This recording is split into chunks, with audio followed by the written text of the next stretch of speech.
Bien, Monsieur le Président et Mesdames et Messieurs, merci pour cette agréable invitation.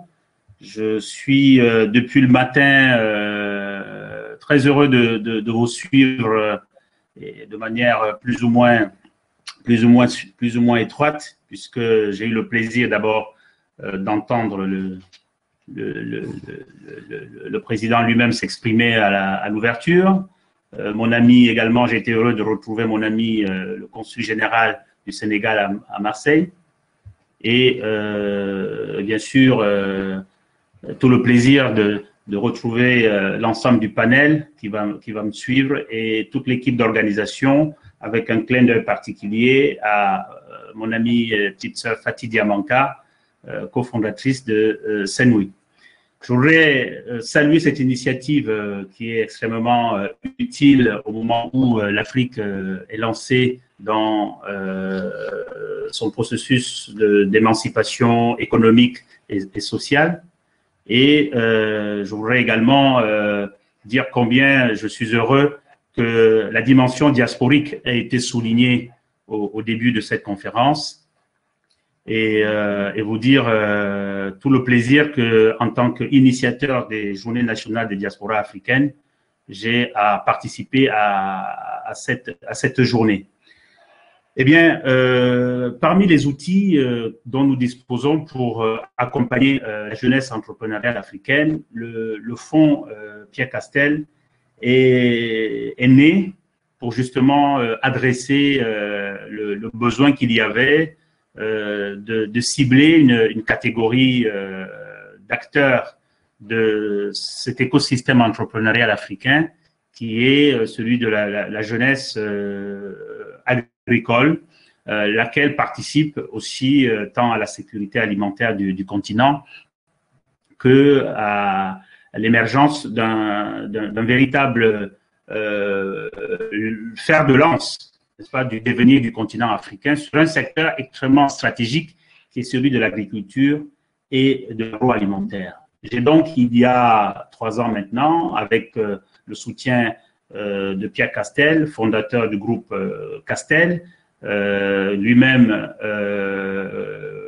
président de plusieurs filiales brassicoles en Afrique, dont Soboa au Sénégal, fondé cette fondation Pierre Castel, Agir avec l'Afrique, avec le souci, au-delà de la sensibilisation, d'agir vraiment aux côtés de tout ce qui, femmes, jeunes, hommes, entreprennent dans le monde agricole, sachant que le monde agricole est le secteur où existe le moins des outils de financement et d'accompagnement, et donc c'était tout à fait une bonne chose de s'orienter sur cette cible-là.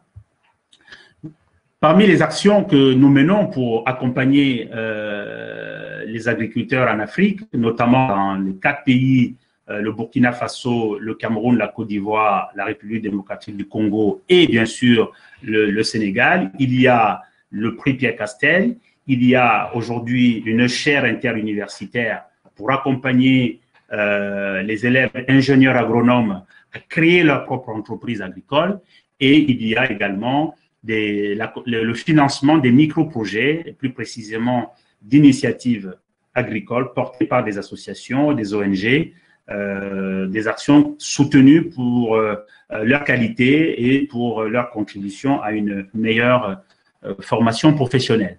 C'est exactement dans ce cadre-là que nous avons été amenés à intervenir au Sénégal.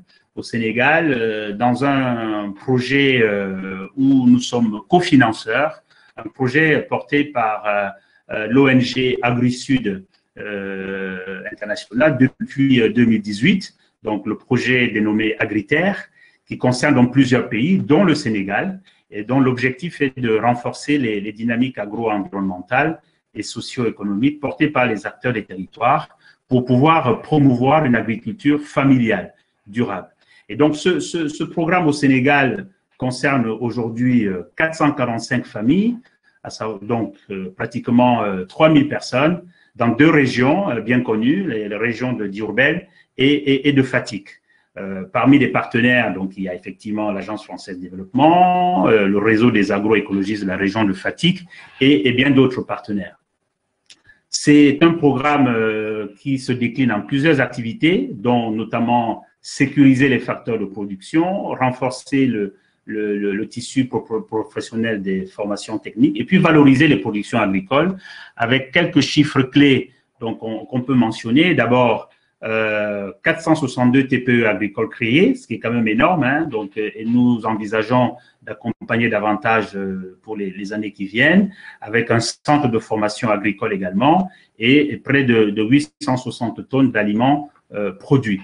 Voilà un peu ce que nous avons essayé d'initier au Sénégal. Donc, c'était une manière aussi de montrer ce que le fonds Pierre Castel est capable, n'est-ce pas, de faire de manière extrêmement précise, ciblée, avec évidemment un focus sur l'entrepreneuriat féminin dans les régions de Fatick et de Diourbel.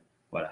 Voilà les quelques éléments que je voulais partager avec vous au nom du fonds Pierre Castel. Et donc, profiter pour saluer l'initiative et dire que le fonds est complètement à la disposition des acteurs ou des actrices qui s'orientent vers ce secteur agricole et agroalimentaire dont vous avez souligné ce matin et cet après-midi l'importance. Merci, Monsieur le Président.